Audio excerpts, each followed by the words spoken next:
नमस्कार साथियों, MR study में आप सभी का स्वागत है। जैसे कि आप सभी जानते हैं, RRC group D special science प्रतिदिन एक वीडियो अपलोड किया जाता है जिसका आज छठा एपिसोड है और इसमें अति महत्वपूर्ण 25 प्रश्नों को संकलित किया गया है जो आपके एग्जाम में किसी न किसी सब शिफ्ट में टपकने की प्रबल संभावना है। तो वीडियो को शुरू करने से पहले आपसे एक रिक्वेस्ट है, चैनल पर नए हैं तो चैनल को सब्सक्राइब करके बेल आइकन दबा दीजिए ताकि हमारे द्वारा डाले गए हर एक वीडियो का नोटिफिकेशन आप तक पहुँचता रहे। तो चलिए शुरू करते हैं वीडियो के पहले क्वेश्चन से। आज का आपका पहला क्वेश्चन है, यदि वेग समय ग्राफ समय अक्ष के समानांतर हो तो क्या होगा। आइए इसे समझते हैं हम एक ग्राफ के द्वारा। एक ग्राफ को यहाँ पे हम ड्रॉ करते हैं तो यह हुआ आपका एक्स एक्सिस और यह हुआ आपका वाई एक्सिस हो गया साथी। तो वाई एक्सिस, एक्स एक्सिस पे हम क्या रखेंगे, समय को रखते हैं, समय एक्स एक्सिस पे रखते हैं और वाई एक्सिस पे वेग को हम रखेंगे। सबसे पहले हमको ज्ञात होना चाहिए कि वेग और समय ग्राफ किसको देता है, तो यह त्वरण को देता है। तो यदि हमसे क्वेश्चन में पूछा जा रहा है वेग समय ग्राफ में समय अक्ष के समानांतर हो ग्राफ, तो समय अक्ष के समानांतर हमारा यह वस्तु चल रही है समय अक्ष के समानांतर, तो क्या होगा। तो यहाँ पे देखिए वेग का मान में कोई परिवर्तन नहीं हो रहा है, इसलिए यह वस्तु नियत वेग से चलेगी। सही जवाब होगा आपका नियत वेग से चलेगी। आइए एक और क्वेश्चन यहाँ से आपसे पूछ सकता है, यदि वेग समय ग्राफ हो, नीचे टाइम है ऊपर वेलोसिटी है, वेग समय ग्राफ में यदि वस्तु नियत समय के साथ चलती हो तो क्या होगा। तो यह असंभव ग्राफ हो जाता है साथी, यह असंभव, क्योंकि समय में परिवर्तन न हो ऐसा हो ही नहीं सकता है, इसलिए इसे आप कह सकते हैं कि असंभव ग्राफ है। चलते हैं साथी नेक्स्ट क्वेश्चन पे। इसी के साथ नेक्स्ट क्वेश्चन है आपका, यदि किसी वस्तु का वेग दोगुना कर दिया जाए तो उसकी गतिज ऊर्जा क्या होगी।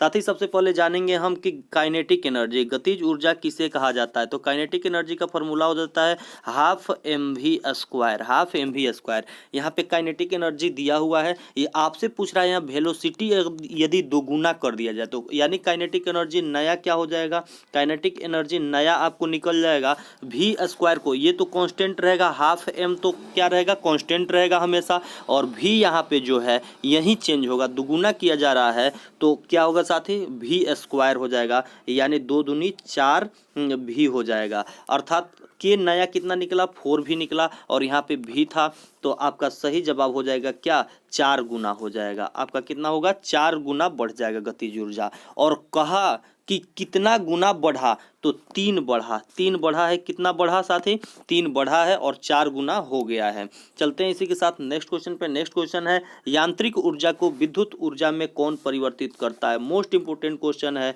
आपको किसी न किसी शिफ्ट में पूछने की प्रबल संभावना है। ये एसएससी हो, रेलवे हो, एसएससी जीडी हो, किसी भी एग्जाम में आपको भर भर के यह क्वेश्चन पूछे जाते हैं, यांत्रिक ऊर्जा को विद्युत ऊर्जा में कौन परिवर्तित करता है। तो आपका सही जवाब होगा डायनेमो। एक क्वेश्चन इसके अपोजिट में पूछता है, विद्युत ऊर्जा को यांत्रिक ऊर्जा में कौन परिवर्तित करेगा। तो विद्युत मोटर के द्वारा किया जाता है साथी, किसके द्वारा किया जाता है, मोटर के द्वारा किया जाता है। चलते हैं इसी के साथ नेक्स्ट क्वेश्चन पे। नेक्स्ट क्वेश्चन हो जाता है आपका, किसी वस्तु पर लगने वाले गुरुत्वाकर्षण बल को क्या कहा जाता है। जो किसी वस्तु जो है उस पर जो गुरुत्वाकर्षण बल लगता है उसे हम क्या कहेंगे, तो उससे भार निकलता है। भार का मात्रक क्या होगा, न्यूटन होगा। भार का मात्रक क्या होता है साथी, न्यूटन होता है। भार का मान अलग अलग स्थान पर अलग अलग होता है, यह हमेशा बदलते रहता है। यह गुरुत्वीय त्वरण के मान पर निर्भर करता है कि भार का मान कितना होगा। यदि पृथ्वी पर भार जितना होता है, चंद्रमा पे जाने पर उसका भार बदल जाता है। तो एक बात यहाँ पे ध्यान रखेंगे, पृथ्वी पर जो भार होगा चंद्रमा पर जाने पर उसका 1/6 भार हो जाता है। इसी के साथ चलते हैं नेक्स्ट क्वेश्चन पे। नेक्स्ट क्वेश्चन है आपका, एक वस्तु का भार पृथ्वी पर 6000 न्यूटन है। पृथ्वी पर उसका भार दिया हुआ है, अर्थात वेट का मान यहाँ पे दिया हुआ है, तो चंद्रमा की सतह पर उसका भार क्या होगा। दोस्तों पिछले वीडियो में मैंने एक और इससे संबंधित क्वेश्चन को कराया था जिसमें द्रव्यमान पूछा जा रहा था, और द्रव्यमान का मान हम बताए थे पूरे ब्रह्मांड में कहीं नहीं बदलता है, जबकि भार का मान अलग अलग स्थान पर अलग अलग होता है। तो यहाँ पे W का मान अर्थात वेट का मान दिया है 6000 न्यूटन, और चंद्रमा की सतह पर उसका भार पूछ रहा है। तो चंद्रमा के सतह पर भार क्या होगा, चंद्रमा के सतह पर भार क्या होता है साथी, पृथ्वी के सतह पर वस्तु के भार का 1/6 1/6 हो जाएगा। तो पृथ्वी की सतह पर कितना दिया हुआ है भार, तो 6000 दिया हुआ है, और 1/6 करेंगे तो यहाँ से कटकर 1000 बच जाएगा आपका। तो कितना होगा, 1000 न्यूटन चंद्रमा के सतह पर पृथ्वी वस्तु का भार होगा। इसी के साथ चलते हैं नेक्स्ट क्वेश्चन पे। नेक्स्ट क्वेश्चन है, किसी वस्तु में किसकी उपस्थिति के कारण विद्युत का सुचालक बनता है। तो इलेक्ट्रॉन जो होता है इसी के उपस्थिति के कारण वस्तु क्या होता है, विद्युत का सुचालक बन जाता है। इलेक्ट्रॉन की खोज किसने किया था, सबसे पहले जानेंगे इलेक्ट्रॉन का खोज किसने किया था। तो जे थॉमसन के द्वारा इलेक्ट्रॉन की खोज किया गया था। जे थॉमसन को आपके एग्जाम में पूछे जाते हैं इलेक्ट्रॉन के खोजकर्ता, प्रोटॉन के खोजकर्ता, न्यूट्रॉन के खोजकर्ता, इन सभी को भी ध्यान दीजिएगा। तो इलेक्ट्रॉन के खोजकर्ता कौन है, जे थॉमसन के द्वारा किया गया था। एक क्वेश्चन और बन जाता है, इलेक्ट्रॉन पर कितना आवेश होता है। तो -1.6 गुने 10 पे पावर -19 कूलम आवेश इस पे होता है इलेक्ट्रॉन पर। यह ऋण आवेश को दर्शाता है। चलते हैं साथ ही नेक्स्ट क्वेश्चन पे। नेक्स्ट क्वेश्चन हो जाता है, नेक्स्ट क्वेश्चन है आपका, एक प्रतिध्वनि के लिए, प्रतिध्वनि जो इको होता है साथ ही, कि बार बार जैसे आप किए कभी जाते होंगे गांव में तो कू, तो उधर से भी एक प्रतिध्वनि सुनाई देता है कू की तरह। चाहे आप कभी बोलते हैं तो आप ही की बोली स्वयं सुनाई देती है आपको, तो उसी को प्रतिध्वनि कहा जाता है। यह ध्वनि के परावर्तन के सिद्धांत पर कार्य करता है। ध्वनि के परावर्तन के सिद्धांत पर कार्य करता है। तो एक प्रतिध्वनि के लिए स्रोत और परावर्तक के बीच न्यूनतम दूरी लगभग कितना होगा कि वह प्रतिध्वनि सुनाई देगा। तो आपका सही जवाब होगा 17 मीटर की दूरी न्यूनतम होनी चाहिए प्रतिध्वनि सुनाई देने के लिए। और जानेंगे साथ ही ध्वनि की चाल कितना होता है। तो ध्वनि की चाल 332 मीटर प्रति सेकंड हो जाता है, 332 मीटर प्रति सेकंड होता है।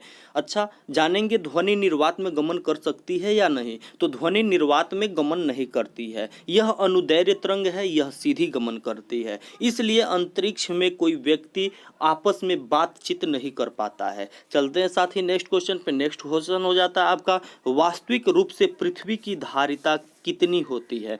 पृथ्वी की धारिता कितनी होती है, आपके एग्जाम में निश्चित रूप से पूछे जाएंगे साथी। यह क्वेश्चन मोस्ट इंपोर्टेंट है। तो इसका होता है अनंत। वास्तविक रूप से पृथ्वी की धारिता अनंत होता है। आपसे एक क्वेश्चन यहाँ से और पूछे जाते हैं कि पृथ्वी की विभव कितना होता है, विभव कितना होगा। तो विभव आपका 0 हो जाएगा, 0 हो जाएगा। चलते हैं साथी नेक्स्ट क्वेश्चन पे। नेक्स्ट क्वेश्चन है, अति सूक्ष्म भागों में काट देने पर, मतलब छोटे छोटे, कोई चुंबक है और इसे छोटे छोटे पार्ट में काट देने पर ध्रुव की संख्या कितनी होगी। यदि एक बड़ा चुंबक है और इसे हम काटे छोटा छोटा पार्ट में, तो इसमें ध्रुव की संख्या हमेशा 2 ही रहेगा, एक नॉर्थ पोल एक साउथ पोल रहेगा। और एक क्वेश्चन यहाँ से और बनता है कि यदि कोई चुंबक को स्वतंत्र रूप से छोड़ दिया जाए तो वह किस दिशा को इंगित करता है। तो उत्तर दक्षिण दिशा को, नॉर्थ साउथ दिशा को इंगित करता है। चलते हैं साथ ही नेक्स्ट क्वेश्चन पे। नेक्स्ट क्वेश्चन हो जाता है आपका, भूकंपीय तरंगों की तीव्रता मापने वाला यंत्र कौन सा होता है। तो सिस्मोग्राफ, सिस्मोग्राफ के द्वारा ही भूकंपीय तरंगों की तीव्रता मापी जाती है। एक क्वेश्चन और बनता है कि सबसे अधिक भूकंप कहाँ पे आता है। तो जापान में हो जाएगा, जापान में सबसे अधिक भूकंप आता है। चलते हैं साथ ही नेक्स्ट क्वेश्चन। नेक्स्ट क्वेश्चन है, एक कोश में मौजूद इलेक्ट्रॉन की अधिकतम संख्या किस सूत्र के द्वारा निकाला जाता है। तो 2n² के द्वारा। किसी कक्ष में कितने इलेक्ट्रॉन है उसकी अधिकतम संख्या निकालने के लिए 2n² फार्मूला का प्रयोग किया जाता है। जैसे आइए एग्जाम्पल के साथ समझते हैं कि यदि आपका पहला कक्ष है, फर्स्ट कक्षा है, तो इसमें इलेक्ट्रॉन की संख्या कितना हो सकता है अधिकतम। तो 2 × n का अर्थ हुआ कक्षा की संख्या, तो n का 1 का स्क्वायर करेंगे तो 2 × 1 हो जाएगा कितना, 2। या अर्थात कह सकते हैं कि पहले कक्ष में इलेक्ट्रॉन की अधिकतम संख्या 2 होगा। आइए एक एग्जाम्पल और लेते हैं, सेकेंड में कितना होगा। तो सेकेंड में 2 × 2 का होल स्क्वायर करेंगे तो 2 दूनी 4 और 4 दूनी 8, अर्थात दूसरे कक्ष में कितने इलेक्ट्रॉन की संख्या हो जाएंगे, 8 इलेक्ट्रॉन की संख्या। इसी प्रकार से तीसरे कक्ष में देखते हैं तो थर्ड में कितना होगा साथी। तो थर्ड में 2n² फार्मूला से निकालते हैं। तो 2 आपका दिया हुआ है, n का मान कितना है 3, 3 का स्क्वायर करेंगे तो 9 और 9 इंटू 2 18 हो जाएगा, मतलब कितना 18 इलेक्ट्रॉन थर्ड कक्ष में होते हैं। इसी प्रकार से नेक्स्ट आगे की कक्षा में भी आप निकाल सकते हैं। तो इसका बेसिक फार्मूला क्या होता है, किसी कक्ष में इलेक्ट्रॉन की अधिकतम संख्या क्या होगा, तो 2n स्क्वायर फार्मूला के द्वारा आप उसे क्या कर सकते हैं, निकाल सकते हैं। चलते हैं साथी नेक्स्ट क्वेश्चन है संतुलित रासायनिक समीकरण किस सिद्धांत पर कार्य करता है, तो यह आपका द्रव्यमान संरक्षण के सिद्धांत पर कार्य करता है। एक क्वेश्चन यहाँ से बन जाते हैं कि द्रव्यमान संरक्षण का सिद्धांत किसके द्वारा दिया गया था, तो लेवोजियर के द्वारा दिया गया था, लेवोजियर के द्वारा। आइए एक एग्जाम्पल के साथ समझते हैं द्रव्यमान संरक्षण का सिद्धांत क्या होता है। तो जैसे कोई प्रतिकारक है CO+O2 और इसका प्रतिफल निकला क्या, कार्बन डाइऑक्साइड निकला, तो यह संतुलित रासायनिक समीकरण पर ही कार्य करता है द्रव्यमान संरक्षण का सिद्धांत। तो यहाँ पे देखेंगे संतुलित रासायनिक समीकरण किसे कहा जाता है,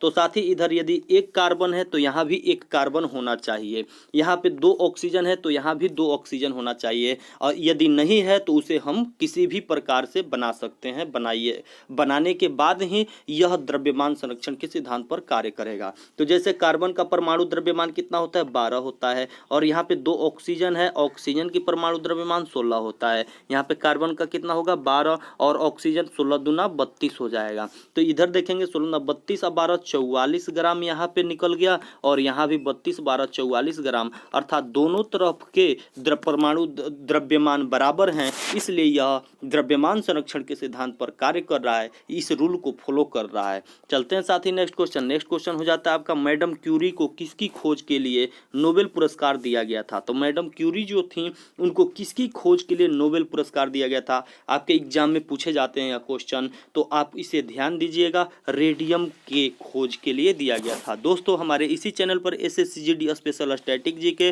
RRC group D special science, topic wise current affair तथा टॉपिक वाइज साइंस को कवर किया जाता है, तो आप वीडियो के प्लेलिस्ट से जाकर आप उसे विजिट कर सकते हैं। चलते हैं नेक्स्ट क्वेश्चन पे। नेक्स्ट क्वेश्चन है टमाटर में कौन सा अम्ल पाया जाता है, टमाटर में कौन सा अम्ल पाया जाता है, मोस्ट इंपोर्टेंट क्वेश्चन बन जाता है, आपके किसी न किसी शिफ्ट में पूछने की प्रबल संभावना है। तो ऑक्जेलिक अम्ल, टमाटर में कौन सा अम्ल पाया जाता है, ऑक्जेलिक अम्ल पाया जाता है।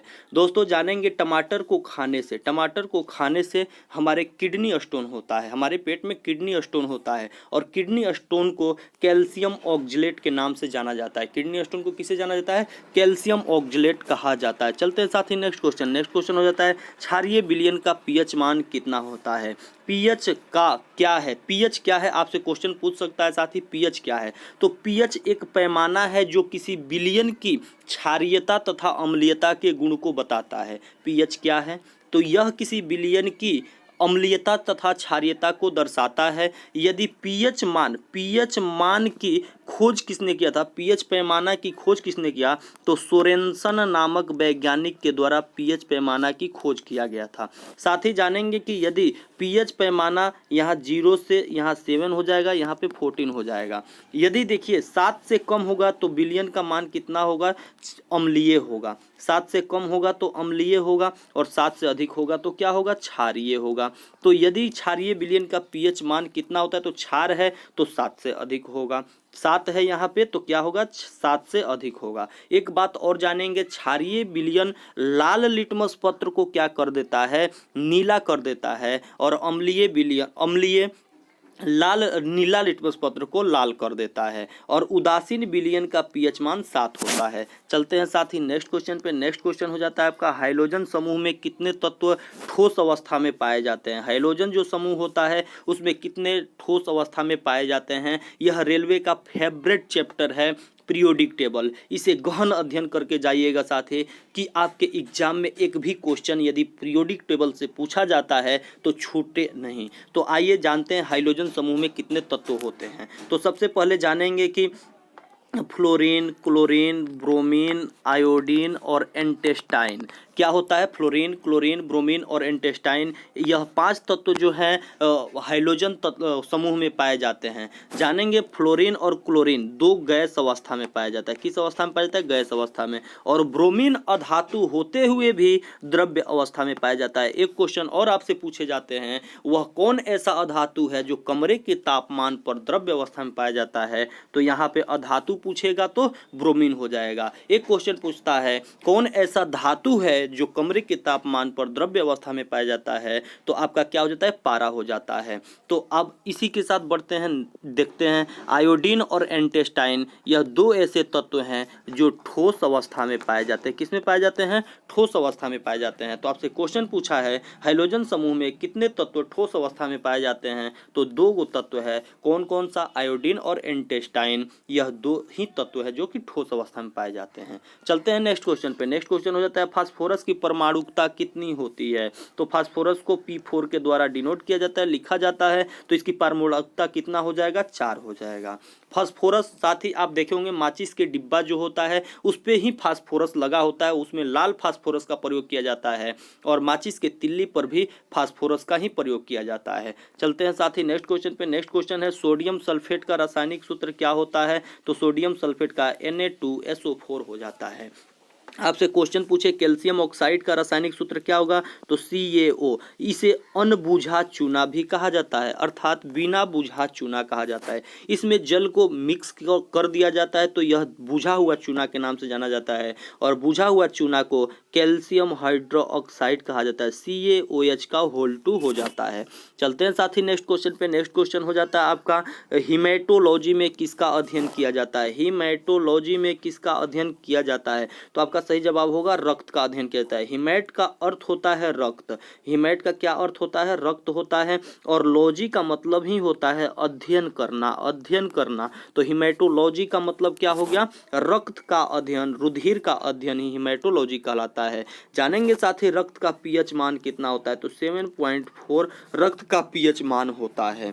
रक्त का पीएच मान कितना होता है, 7.4। चलते हैं साथ ही नेक्स्ट क्वेश्चन पे। नेक्स्ट क्वेश्चन है कौन सा घटक पत्तियों को हरा रंग प्रदान करता है। पत्तियों को हरा रंग किसके द्वारा प्रदान किया जाता है, तो क्लोरोफिल के द्वारा किया जाता है। पौधे सूर्य के प्रकाश की उपस्थिति में स्वयं अपना भोजन बना लेते हैं। चलते हैं साथ ही नेक्स्ट क्वेश्चन पे। नेक्स्ट क्वेश्चन है शरीर के तापमान को कौन नियंत्रित करता है। शरीर का जो हमारा तापमान है इसको किसके द्वारा नियंत्रित किया जाता है, तो हाइपोथैलेमस के द्वारा। हाइपोथैलेमस अग्र मस्तिष्क का एक भाग है। हाइपोथैलेमस क्या है साथी, तो अग्र मस्तिष्क का एक भाग होता है। हाइपोथैलेमस भूख प्यास प्यार नफरत इन सभी को भी नियंत्रित करता है। हाइपोथैलेमस के द्वारा क्या क्या नियंत्रित किया जाता है, तो भूख प्यास नफरत इन सभी को भी नियंत्रित किया जाता है। चलते हैं साथ ही नेक्स्ट क्वेश्चन पे। नेक्स्ट क्वेश्चन है लार में कौन सा एंजाइम पाया जाता है, तो लार में कौन सा एंजाइम पाया जाता है, सही जवाब होगा टाइलिन या इमाइलेज। टाइलिन या इमाइलेज लार में एंजाइम पाया जाता है। इसी के साथ चलते हैं नेक्स्ट क्वेश्चन पे। आधुनिक अनुवांशिकी का जनक किसे कहा जाता है। मोस्ट इंपोर्टेंट क्वेश्चन है, साथ ही इसमें बच्चे कंफ्यूज हो जाते हैं। आपसे एक क्वेश्चन और पूछे जाते हैं, केवल अनुवांशिकी के जनक किसे कहा जाता है। अनुवांशिकी का जनक आपसे पूछे तो मेंडल को कहा जाता है, ग्रेगरी जॉन मेंडल को कहा जाता है। यदि आपसे आधुनिक शब्द जोड़ दे, आधुनिक अनुवांशिकी का जनक किसे कहा जाता है, तो सही जवाब हो जाएगा TH मॉर्गन। TH मॉर्गन को आधुनिक अनुवांशिकी का जनक कहा जाता है। यदि आपसे पूछे अनुवांशिकी का जनक किसे कहा जाता है, तो ग्रेगरी जॉन मेंडल को कहा जाता है। चलते हैं साथ ही नेक्स्ट क्वेश्चन पे। इसी के साथ जीव विज्ञान को सर्वप्रथम किसके द्वारा समझाया गया था, किसने समझाया था जीव विकास को। जीव विकास को सर्वप्रथम किसने समझाया था, तो लैमार्क के द्वारा समझाया गया था। चलते हैं इसी के साथ नेक्स्ट क्वेश्चन पे। और आज के इस वीडियो का लास्ट क्वेश्चन है, आम का खाने योग्य भाग क्या होता है, तो मध्य फल भित्ति। मध्य फल भित्ति जो होता है आम का खाने योग्य भाग होता है। इसी के साथ पूछता है आपसे, बार बार एग्जाम में पूछते हैं लीची का खाने योग्य भाग। लीची का खाने योग्य भाग क्या होता है साथी, तो एरिल। एरिल लीची का खाने योग्य भाग होता है। और इसी के साथ जानेंगे कि मध्य फल भित्ति आम का खाया जाता है, पपीता का खाया जाता है, इमली का खाया जाता है। तो दोस्तों आज के इस वीडियो में 25 क्वेश्चन को मैंने डिस्कस किया जो आपके परीक्षा के लिए अति महत्वपूर्ण होगा।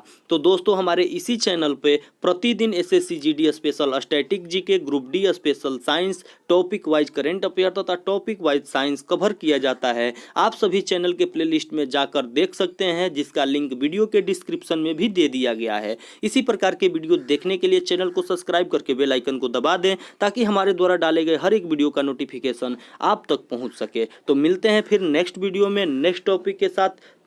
थैंक्स।